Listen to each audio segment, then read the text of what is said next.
Общественный центр поддержки добровольцев и призванных по мобилизации граждан Сосногорск-Донбассу подготовил для отправки в зону СВО очередную партию гуманитарного груза. В сборе необходимых для наших бойцов вещей приняли участие все неравнодушные жители из разных уголков республики – и дети, и взрослые. Собрали самое необходимое, что могли, с силами детей и силами учителей. Это наш первый опыт. Мы на этом останавливаться не будем, конечно. Ко Дню Победы мы планируем провести огромную, крупную акцию с участием и родителей, и учащихся, и учителей с выходом на город. И также соберем все, что в первую очередь требуется: медикаменты, продукты питания.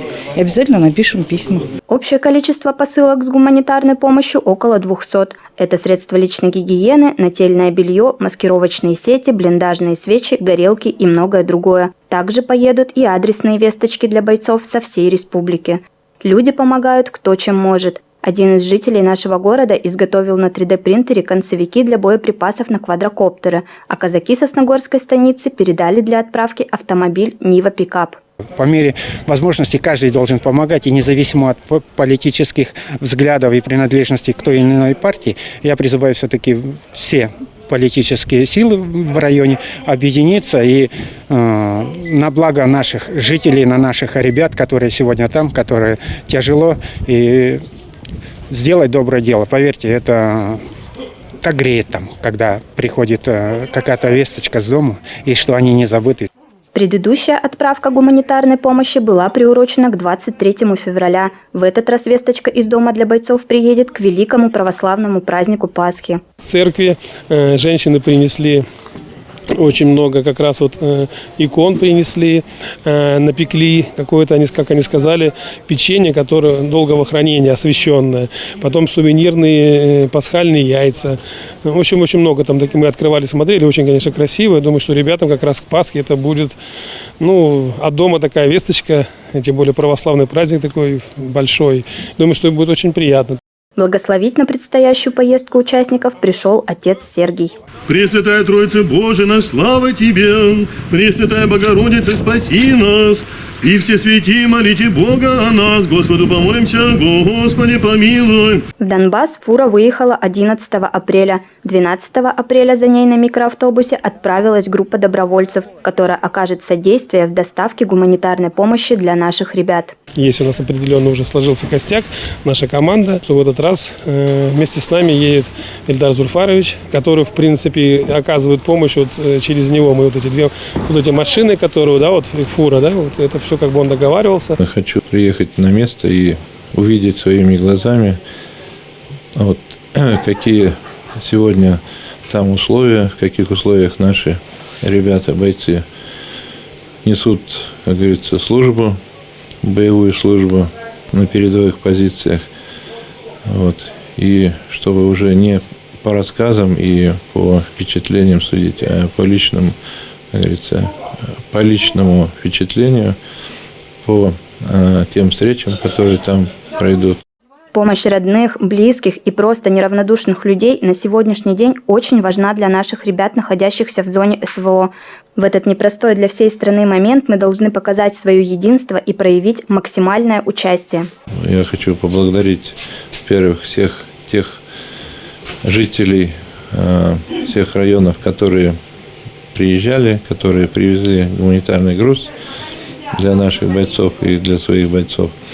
Жители Сосногорского района за их работу, за их неравнодушие. Также Ильдар Зульфарович поблагодарил главу Ижемского района Игоря Норкина и главу городского округа Вуктыл Гульнару Идрисову. Мария Ледовских, Павел Дурников, Вести Тимана, Сосногорск.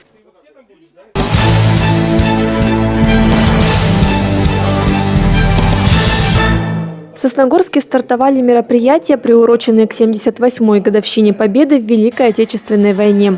В минувшую субботу состоялся открытый патриотический фестиваль-конкурс самодеятельного художественного творчества о родине, о доблести, о славе. Организаторы, Межпоселенческий культурный центр района, пригласили к участию коллективы и исполнителей, сотрудников предприятий, учащихся образовательных учреждений в возрасте от 14 лет. На их выбор было 3 номинации.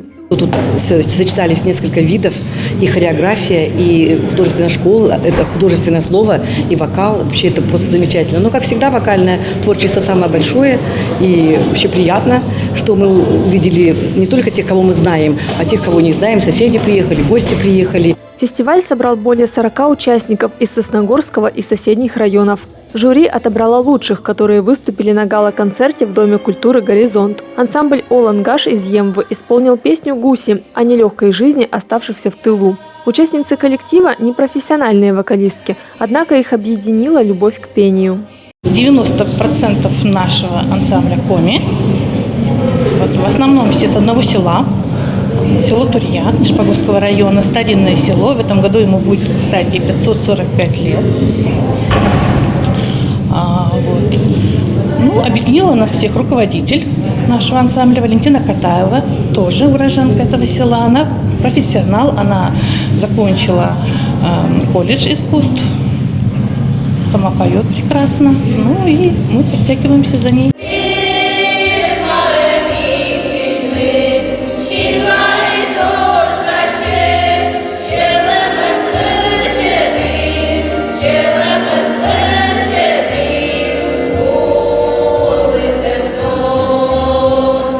Студия современного танца «Вдохновение» выступила с номером «Дети Холокоста». Чтобы задеть зрителя за живое, танцовщицам пришлось пропустить через себя боль, которую пережили их ровесники в немецких лагерях.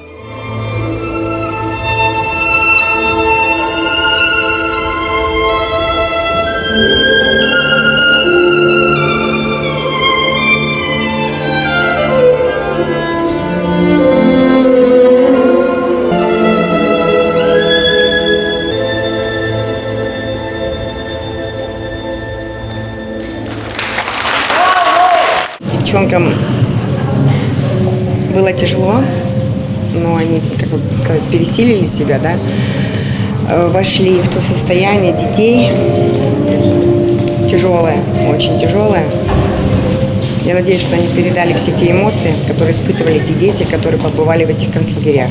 Еще одна номинация «Художественное слово». София Джан из поселка Синдер представила на суд жюри и зрителей декламацию записки Кати Сусаниной, написанной в немецком плену. На конкурсах чтецов София выступает больше 5 лет. Я писала сочинение про концлагеря на конкурс, и там было письмо умирающей девочки Кати Сусаниной, посмертная записка. Я решила выбрать его на конкурс. Я вжилась в эту роль, потому что я изначально ее учила на живую классику, но я даже не прошла школьный этап, потому что мне сказали, что я переиграла. Я решила, так сказать, попытать удачу тут, и вот прошла. Выбрать лучших участников для гала-концерта было непросто. Впечатлили многие, признаются члены жюри. Критерии оценки у каждого были свои. Людмила Григорьевна Гордиенко со мной рядом сидела. У нее критерий, когда мурашки побежали, а у меня, когда слезы наворачиваются. Вот от искренности, от глубины, от того, когда артист понимает, что он доносит. Независимо, взрослый или маленький, но он понимает, о чем он хочет донести зрителю. Это действительно трогает. Участникам фестиваля вручили дипломы и памятные призы. Событие прошло впервые, однако есть предпосылки к тому, что оно станет ежегодным.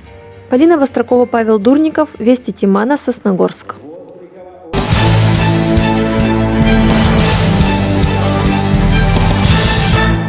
Соревнования по настольному теннису прошли на минувшей неделе в физкультурно-оздоровительном комплексе. Участниками стали жители города и района. Сегодняшние соревнования проходят у нас в рамках празднования Дня настольного тенниса, приуроченный к празднику для жителей города Сосногорска и Сосногорского района.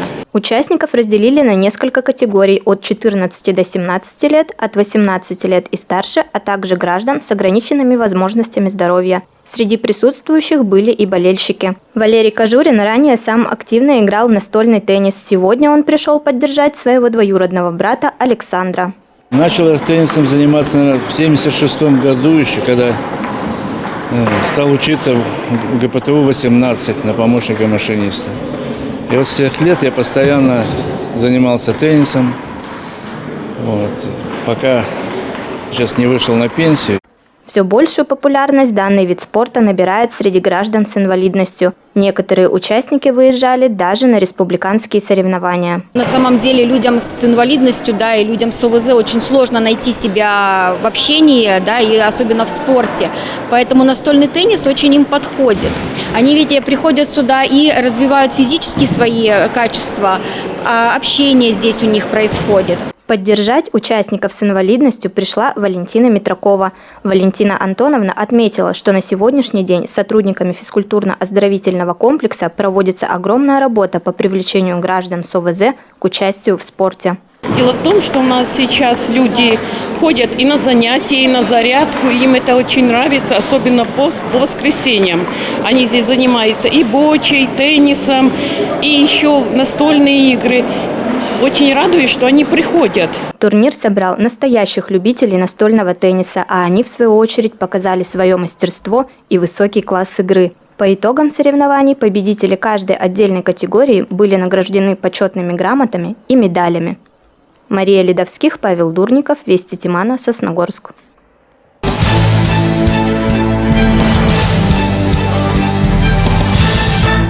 В спортивном комплексе «Метеор» прошли чемпионаты первенства Республики Коми по тэквондо среди юношей и девушек 12-14 лет, а также юниоров 15-17 лет. Бойцы соревновались в личных поединках, индивидуальной программе, смешанных двойках и тройках. Среди участников были команды Сосногорска, Ухты, Усинска, Воркуты, Микуни, Сыктывкара и Сыктывдинского района. Синий, чак! Плечо! 2 балла синий! Из соседней Ухты приехало около 40 спортсменов. Тренер Андрей Чудов отмечает, что в этом виде боевых искусств есть своя философия. Боец не только готовится физически, он тренирует и моральные качества. В тэквондо есть особые свои принципы, которые каждый спортсмен обязан не только знать, но соблюдать и уметь применять в повседневной жизни. Я считаю, что тэквондо – это один из лучших видов боевого искусства для, в первую очередь, формирования характера у ребенка. Данные соревнования стали уже практически традицией, они проводятся ежегодно. Мы каждый год их посещаем. Здесь своя особая атмосфера, здесь быть всегда очень приятно. В общекомандном зачете в первенстве республики первое место заняла сборная Сосногорска. Вторыми стали спортсмены Сыктывдинского района, третье место у команды Усинска. В чемпионате Республики Коми победила команда Воркуты. Серебро увезли сыктывкарцы, бронзовые награды завоевала команда Сосногорска. Соревнования проходили в рамках федерального проекта «Спорт. Норма жизни», национального проекта «Демография». Полина Бастракова, Павел Дурников, Вести Тимана, Сосногорск.